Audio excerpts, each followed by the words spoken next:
It's not just the parent issue. It's like, okay, now what do we do with all of these children who are aggressive and shooting people and doing all of these other things, who've been on the diet where I think in the school system they consider ketchup a vegetable. They do. So there's, it's an unfortunate situation, but but tomato.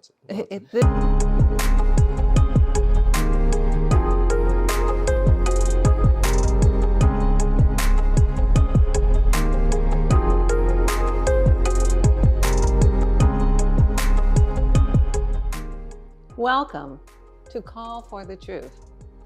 Today's episode, we'll be speaking about our relationship with our own passivity. And we're excited to bring this to your attention so that we can all have clarity about what we're passive with. I will be with Tarvars of the Sun, who's right here with me, and we'll be discussing this topic after we call for the truth. Tarvars, will you bring us into the call for the truth? Most certainly, and I invite everyone who's listening to feel and move into this with us. Shall we call to see the truth in all that we see? Shall we call to hear the truth in all that we hear? Shall we call to speak the truth? Shall we call to have the courage to speak the truth in all things? Again, we are here. We're talking about passivities. Yes. So there's a lot of things, LaOta, that's happening out here. Yes. That has humanity like, we're just sitting there watching it happen to us, whether it's politically with our government, what's happening with the corporations, yes, what's happening in our school systems, the banks, the housing, what's happening militaristically with the warfare that we see and the genocide. And there's a lot of passivity, and one could even say it's holographic in our own direct, within arm's reach. Yes, most certainly. That's not being advertised on social media and mainstream media. Absolutely. What comes to mind initially is just this week, I saw that the state of California has posted signs at fast food restaurants, and specifically McDonald's, for the employees that they will be handling toxic materials if they go into work into a restaurant that serves McDonald's. Yeah, I saw that. There is literally a hazard sign on the entry door for the employees. Yes, and at the fast food counter, the drive-through counter, there's also a sign in the same mode as what we would see on the pack of cigarettes about hazardous to your health. So what kind of world is this that we live in where this is an acceptable reality, where we can post that, but we don't make it illegal for them to feed us that? That's a good point. What kind of passivity are we operating at when our children, of course, want to go there because it still exists as something as an option? Should it exist as an option? If it's hazardous materials? I don't think so. Yeah. But then again, of course, we live in a world where it does. So who's the responsible party at that point? And so much of this is inculcated through all of our experiences, whether it's the bowing at the altar of the credit score, whether it's making sure that we give the proper allegiance to our universities and that we bow to their greater wisdom, and those who don't go there being lesser and them being more.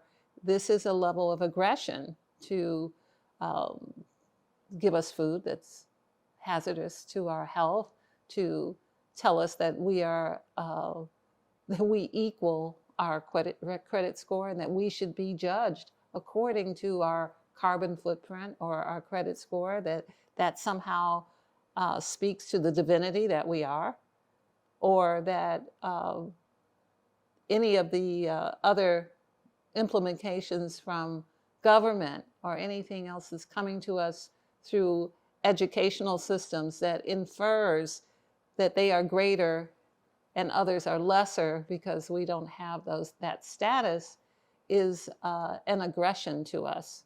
Are we being passive with being told that we are nothing? Are we being passive with being poisoned? Are we being passive with being pushed around through the limited small groups of people who represent these ideas. I think so. And we were talking earlier about the movie A Bug's Life. Yes. Where that's an excellent example or portrayal of the situation that humanity finds ourselves in, where we have been told that we are insignificant, when those who are in the perceptual position of power, yes, perceptual position, because it's relative, right? So knowing that our numbers matter and are significant and are just ensuring that we don't know and that we don't recognize that there is power in our unity, But then again, we're kind of too passive, just kind of watching it happen versus let's get together, let's operate within community, let's get our numbers together and rally up. Because I mean, I would even say, even as I was talking to my father about this last night, I recognized I had to reprogram myself that I matter. I was raised in a world of anti-life that has conditioned me to think that I'm nothing and that what I think and do doesn't matter. But I know that when I break through my fear, it allows a road to be paved for my family members to break through their fears. That's right. Or someone in South America or China, wherever, because of the shared morphic field. But then I know, like, when I get in some numbers, when I connect with a LaOta or somebody else, there's power. I'm amplified. So like, what, like, it feels like there's a block though. Like, what is that? Of course, we have been made to feel separate and desperately alone and powerless. What I have learned from working as a property clearer and clearing darkness from properties, making sure to fortify fields, is I have learned that one does matter, and that one joined with another one matters also, and that you don't have to have great numbers, because the ones who are controlling what goes on are not great numbers. It's just a small amount. They are not. So that it's not even about having to have everyone, but if you do have everyone, great. If you have everyone who's like-minded and aligned and moving in all one direction, that's a wonderful thing, but it does not take great numbers. We have been clearing properties for over a decade and changing the landscape of communities and buildings and people's lives by removing the morphic field on levels of negative, with small groups of people who then, and the groups are changing and we're constantly growing. But it is not that you have to have everybody. Although the ones who are implementing these processes are not huge numbers. Even they identify themselves as 1%. All we need is 1% or less. They weren't always 1%. So the idea that we allow ourselves to be maneuvered and to be chastised and to be aggressed in a variety of different ways by institutions and concepts. And I think the one I like to talk about is something like the credit score, that now you're reduced to thinking, oh, if I don't have it, I can't get married, I won't be able to buy a house, I can't get a car. None of that is true. It may not be the easiest direct path, but it is your will to have what you want that produces what you want, not your credit score. And so these things are very important. We have been taught to keep ourselves small, to keep our heads down, to not say too much, that we might be silenced, or we might not be able to get that promotion, or we may not be able to keep that job, which you don't need to keep. If you have something to say, that means that you should not have it. So the thought I have is that, and what I have seen in life is that a clear, direct knowingness of what should be done and what should be accepted and what should not is all that's really needed. When you decide, I'm not going to participate in an experience that is going to diminish me in any way, then those experiences start to go where they're most accepted. They don't go to you. So this is something I've seen over and over and over again. And I have many clients who say to me, well, I am having a problem with this, but I'm not going to do that. I'm not accepting that. I'm not going to live that life. And sure enough, that doesn't come into their experience. So this idea of deciding whether you will accept something, whether you will be passive with something, it begins first internally with self. You decide within yourself first, am I willing to have this experience? And then that will constructs the wall that then makes sure that you don't fall into the moat of passivity, because you've got the wall up that says, I'm not going to have dragons eating me today. You know, that's not what's going to happen today. I'm not going to be, lunch for a dragon. Mm-hmm. And so no fire-breathing dragons in your life today. And then you keep that up, and then you build up this strength until you see yourself as being able to choose what your reality will be and not go along with what everyone else, the consensus of opinion. Am I answering what you're speaking to? Yeah, most certainly. And it's making me think about how this shines light on how people have possibilities of gaining power within their experience. Because again, this passivity comes from feeling powerless.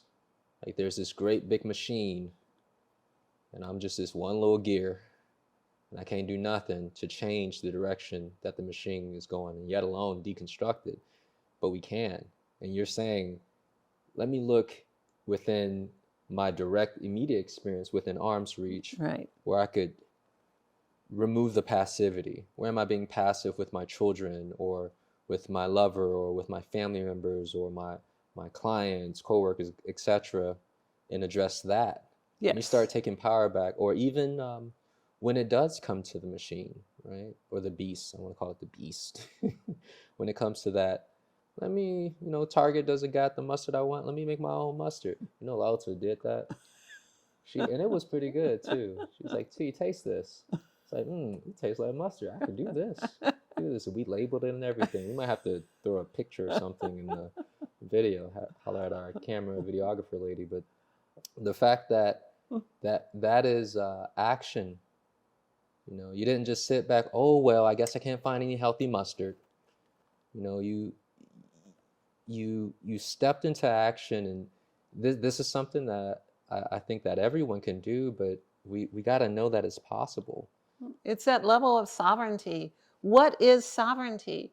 Is sovereignty letting someone else choose what food your children will have for the last 3 generations since the 1950s, McDonald's food?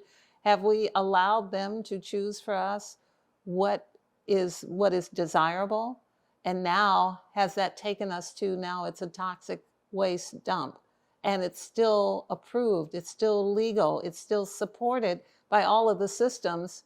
So the statement of putting a sign on a building that serves food to children, specifically geared towards children and young people and people with no money, we allow it, but now we're saying, okay, we're not going to take any responsibility because you can read the sign. So you get to choose whether you will have this. What kind of a government is that? One that is anti-life. That allows for such a thing to happen. That allows for buses of children to be offloaded so that children can eat that. And then assumes that the teachers or the principals or whoever is there at the moment on the field trip or wherever it is now the responsible party. Fast food is in our school system now. It is what they serve in the school system now. Why is that happening? How is that possible? And that's true. How passive do we have to be to see that happen? I have clients who have children in school who deliver their food at lunchtime to their children warm. And everyone comes over and says, what do you have today? I want some. What have you got? And these are the workers in the cafeteria. These are the teachers in the school. But this is a parent who has chosen to not be passive about what her children eat. Although, of course, it creates a dynamic because it's available. And the children are not at the level of maturity to be able to discern if everybody else is eating it, that they shouldn't have it. So we're constantly in this situation of being aggressed through a variety of different things. But I think that's an excellent example in that happened this week. So I like to explore that, because what I see within the parent that decided, I'm going to cook for my child and I'm going to drop it off, and everybody's going to be looking like, what you got? That parent decided to move out of what could be considered for others a comfort zone. Yes. Stepping out of the conveniency, because the idea of school in general, we all know that that's a form of conveniency, because there are people who straight up understand what the system is. You've talked about it before. Nothing has changed with the school system in decades. But because it's convenient, it's easy. And then, of course, the larger system, they may work a 9 to 5. But like, what do you say to someone who is in that situation, who leans into the limitation, or fights for the limitation, as you spoke of before? I think this example is an excellent situation of someone who is working their way out of being aggressed, working their way out of passivity. So the first step is, I'm going to feed my children because I feed my children anyway. So I'm going to turn over. I'm not going to give up the power of nourishing the children because the school offers something inferior. I'm going to go through the extra effort to make sure that my children are properly nourished, because in the end, if the children aren't nourished, then their behavior changes. And if the behavior changes, then it's a societal issue.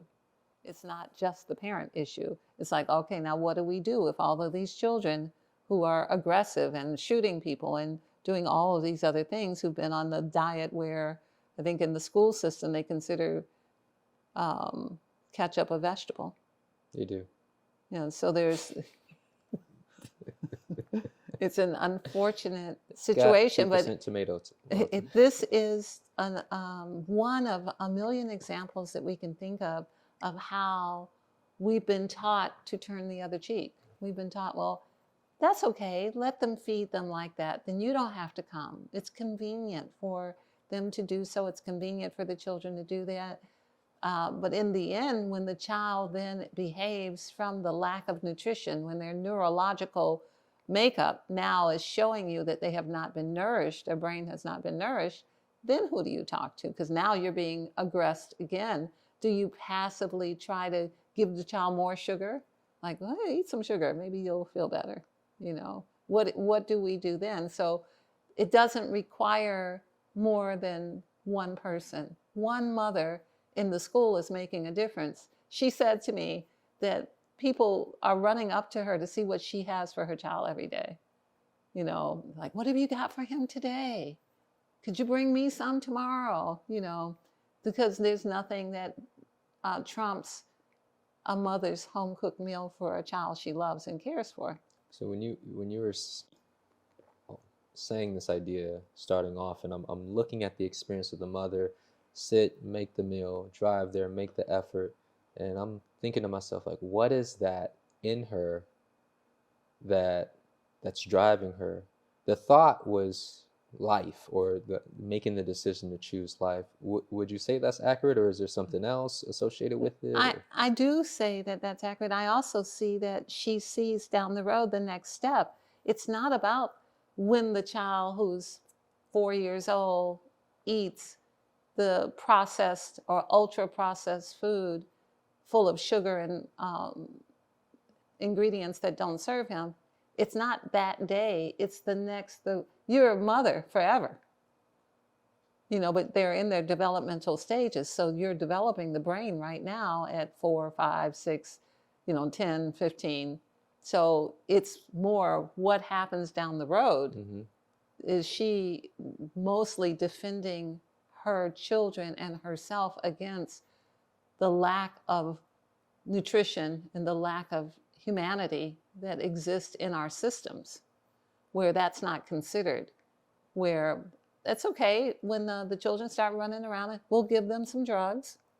They'll take them to the nurse's office, and they'll, after lunch, when they act up, when they're talking out of turn and they're hitting each other and doing these things, and we'll put them on some medicine that calms them down. Yeah. So there's a solution, but it's not the solution. So this is a person who understands, I'm going to be this child's mother forever. This is not a relationship that I divorced myself from. So this is a relationship that I have to make sure, and it is me. My child is me. If I don't feed myself that way, why would I allow the other aspect of me to be fed that way? So this is not somebody who's willing to feed themselves that way.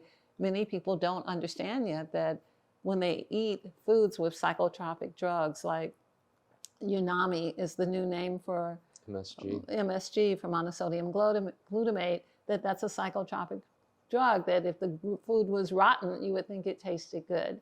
So it's in the fast food. It's on the website. It's written that it's in the French fries, it's in the buns, it's in the meat, in the sandwiches. Introductory energetic clearing. This shamanic clearing specifically targets addictions, negative thought forms, anger spheres, and more. Of the Sun cleans and clears the primary things affecting our energetic body and gives us tools to support our healing journey. This service is priced perfectly for your regular energetic maintenance.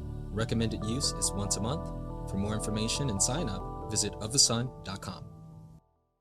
So these things are very important to know, and this is a mother who is making herself aware of this information and not willing to passively let her children be raised by a system that is not showing that it has their best interests at heart. Yeah, so someone who's seeing down the line, well, first off, the oneness, she sees, that's my other self. Yes. I'm not going to let my other self go out like that, right, on a humbug, as you say. But then I'm also looking ahead. Right.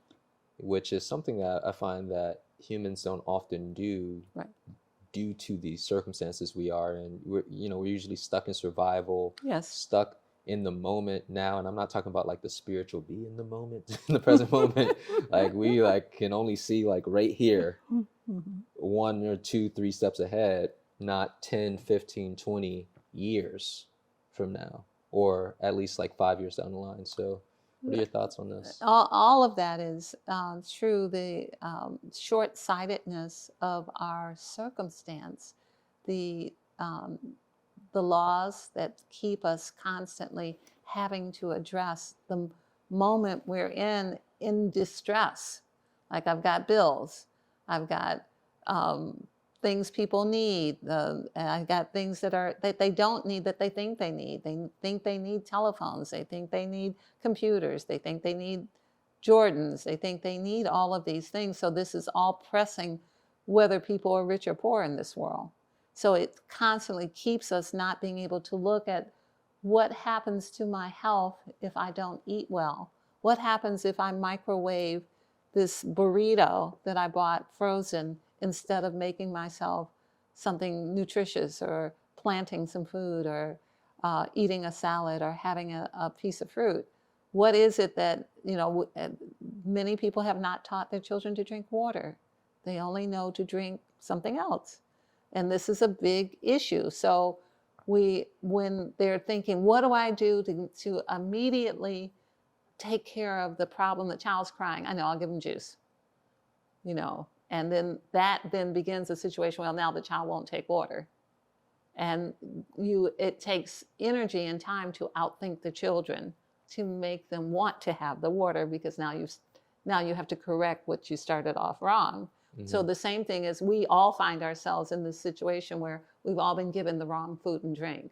So now it's going to take some creativity for us to develop a palate for what is nutritious and real and organic and from the earth, and not from a lab. But it is worth it in the long run. And the passivity with these ideas, like it's too big, it's too much, it's too hard, it costs too much, I can't do it. All of those things are not true. There's always an option. There's always another way to do it, even if it's not the one that you think. Even if it's you and 3 other mothers get together and you take turns. Even as if you all buy your groceries together. These all are options that no one really takes advantage of, because we see ourselves as separate. We're so separate that we can't see, well, I'm going to school and this mother, she's interested in what I have. Well, maybe I could teach her what I'm doing and we could pool our grocery money, and one person can go 3 days a week, another person can go another 3 days, and we could have time to do other things. There are always options. The passivity is when you do nothing. When you do nothing to stop the aggression that steals from you your life force and your future and the future of your children. It's the same way as if a bully comes up and beats you up every day. And all of us are taught, well, refer to the structure. Ask the structure, tell the teacher, let somebody know, let the police, inform someone that your husband, your neighbor, your schoolmate, that the teachers are aggressing you. So you inform the system that hired and pays them. And then we'll see if the system works for you. But we see that we hear on social media constantly people saying, I was terribly bullied. I was bullied. I had to change schools. I was so bullied. I'm 300 pounds now. I was so bullied. So we know the system's not working. So what is the next thing? Have we passively done what the system told us to do? Inform the system, but the system is not in our favor. So that's something that I see that some people are waking up to, where they're playing by the rules, but they're still not getting the outcome. Like, for example, there's something going on in Georgia with the Cop City. I don't know how many people have protested. All the locals have gathered, have spoken to the politicians saying, we do not want this. And they're like, nope, we're going to do it. Right. So, like, at what point do we stop playing by the rules and decide to step away from this? Because there's fear that if I don't play by the rules, then the man behind the big mask, that Wizard of Oz fear that you used to speak of, it'll get me. So the reality is that these structures are not in our favor. We should not be compliant with that which does not serve us. If it is that our communities and our officials don't serve us, we should not be obedient to them. We should not be compliant. Disobey. Definitely. Disobey with a big D. For, you do not have to continue to pay for what does not serve you in the hopes that it might one day, which is what our parents did, and their parents did, and their parents did. We do not need to do that. This system is based on money. If you stop feeding it the money, it will deconstruct, and it has no plan B. It has no plan B. There isn't. You stop going to stores, you stop shopping at Target. I just heard yesterday 1,000 Targets are closing. You have stopped going to Target. 1,000 Targets are closing. You want to make sure that everything else closes that doesn't serve you, stop paying for it. This is not burning up cars in the street. And I'm not saying that shouldn't happen. I'm saying that you can start wherever you are. You can withdraw your attention. You can stop animating that which serves you. You don't have to send your children to the school that feeds them the wrong food. You don't have to do that. It's not necessary that you do that. The option is that you can avoid being passive by taking your actionable acts into areas that serve you. So I have some thoughts on this. So I'm saying that it only takes a little bit of micro action, which appears to be always available. There's always an option. It's always there. I'm seeing several different things. One, that the masses usually feel like when they see the overwhelming problem, even like when it's a house project, like it looks like a big thing. But if you start breaking it down, like, okay, what can we do first? Like, how can we slowly step into this to complete this idea? Then gradually or progressively over time, just like we got into the situation, it was progressive over time, because it didn't happen overnight, we will be able to navigate out of it. But I see that there has to be some type of resetting of the mind, or reconditioning or deconditioning, because that microwave lifestyle that you were talking about, I see an overlay with that, because they feel like, oh, it's so overwhelming and they would like to change it right away, but because it's not going to happen right away, I'll just not do anything. So you go to war with yourself. Before you go to war with your government or your school system or McDonald's, you go to war with yourself. Get yourself a pot and pan and a willingness to be alive. And disconnect your microwave. Start there.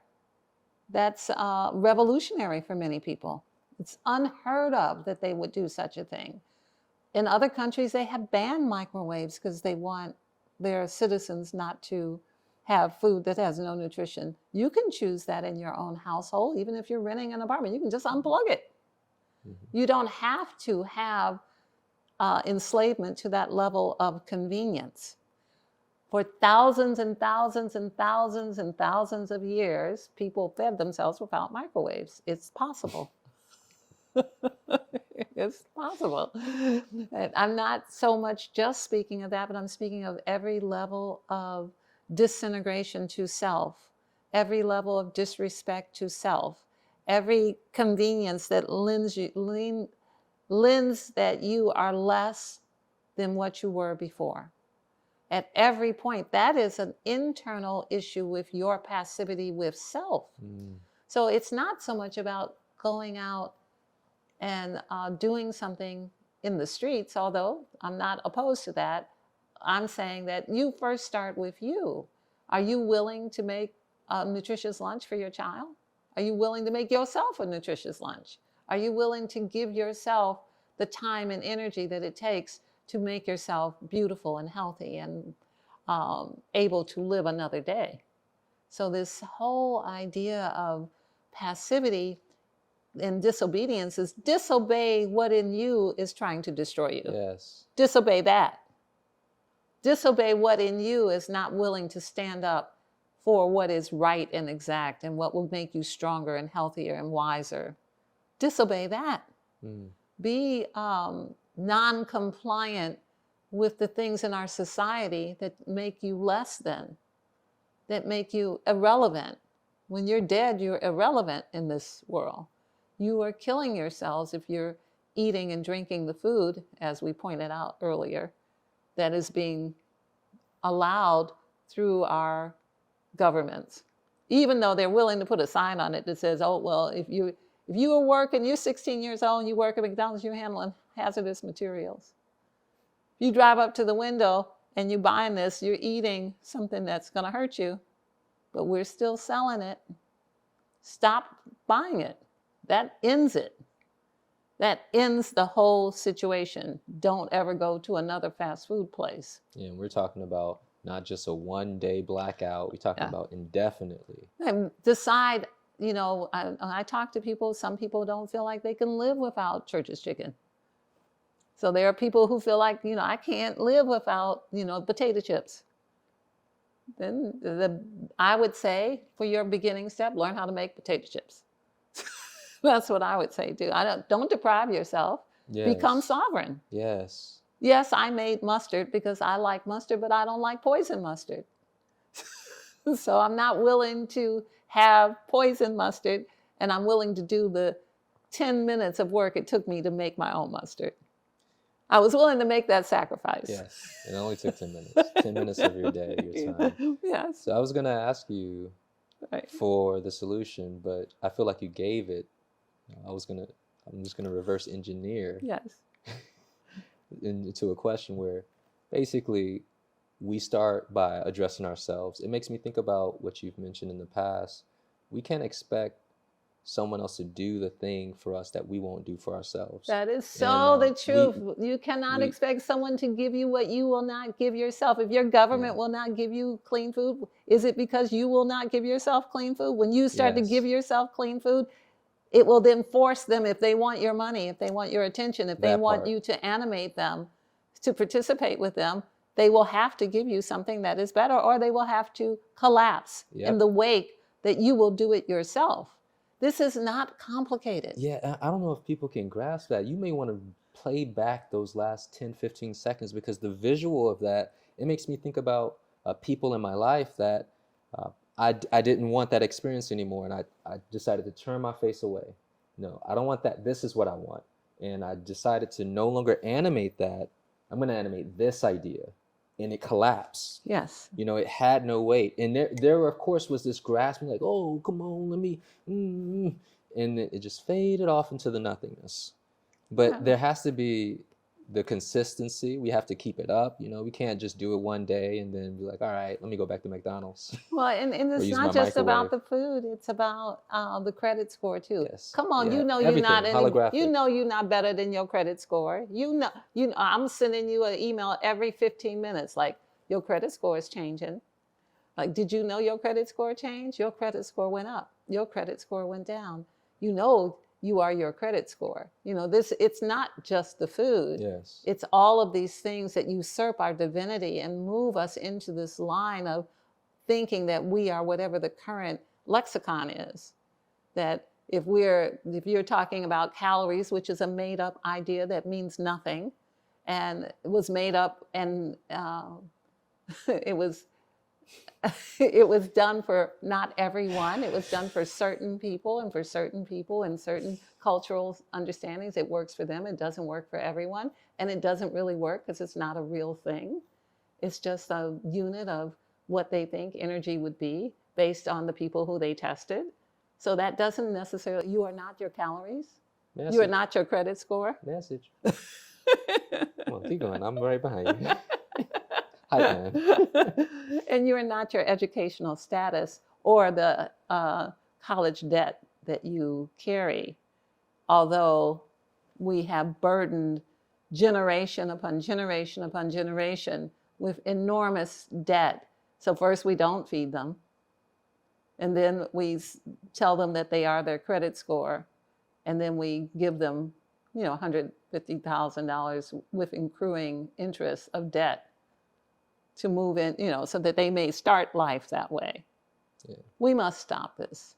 We are not serving ourselves. Disobey yourself that wants to do that. Disobey the desire to pull into a fast food restaurant. Disobey the desire to look at the emails that keep coming to you from all the different agencies saying, just look at us. Come look at your credit score. Something changed. Take a look. Delete. Yes, disobey all of these things that mean nothing, that are not organic, are not part of creation, that are irrelevant to you unless you bring them to the altar and then kneel before it and pray at that altar. When you pray at that altar, you have now ignited them and given them the power over you. It does not take anything but each one person to decide to choose life. We encourage you to choose life.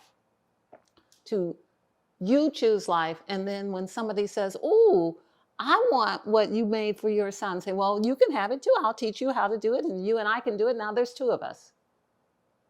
Remember, this world is controlled by less than 1%.